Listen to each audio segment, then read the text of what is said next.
My name is Erin Frazier, and I'm a general pediatrician with Norton Children's Prevention and Wellness. And I'd like to talk to you today about something that's very near and dear to my heart, and that is the subject of corporal punishment. Lots of times this can be a tough topic for people to talk about.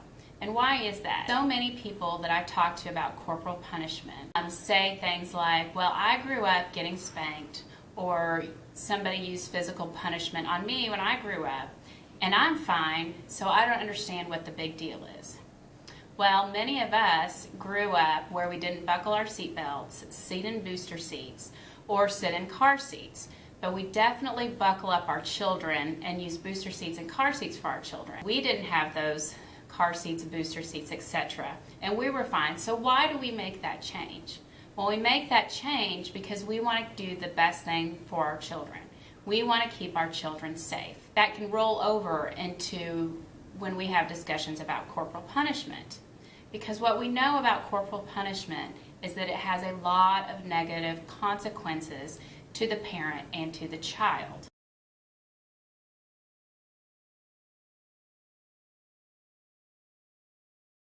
Corporal punishment is when you use force or physical discipline to try to correct a child's behavior.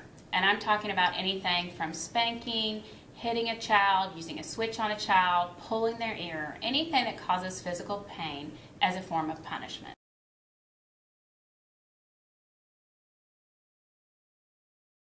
First of all, when you are parenting, it's very important for you to set boundaries.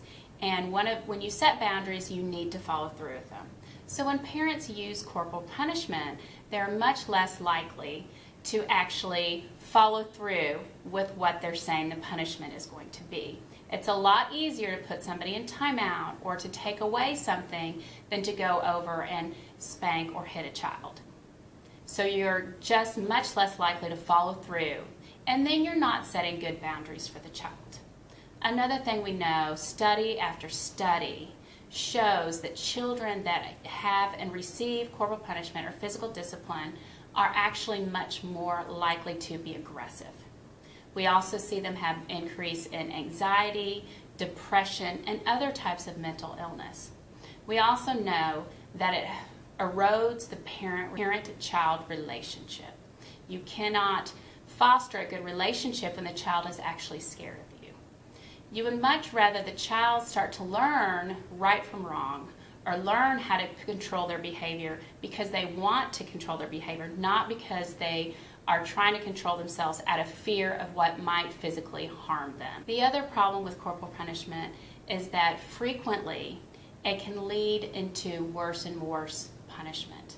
And in fact, some parents may use corporal punishment and use spanking, and their anger can escalate, and they actually end up hurting the child much more than they anticipated doing. Therefore, pediatricians, the American Academy of Pediatrics, and psychologists that work with children on a daily basis recommend that instead of using corporal punishment or physical discipline, that we use alternatives that are much more effective as well as safer for children.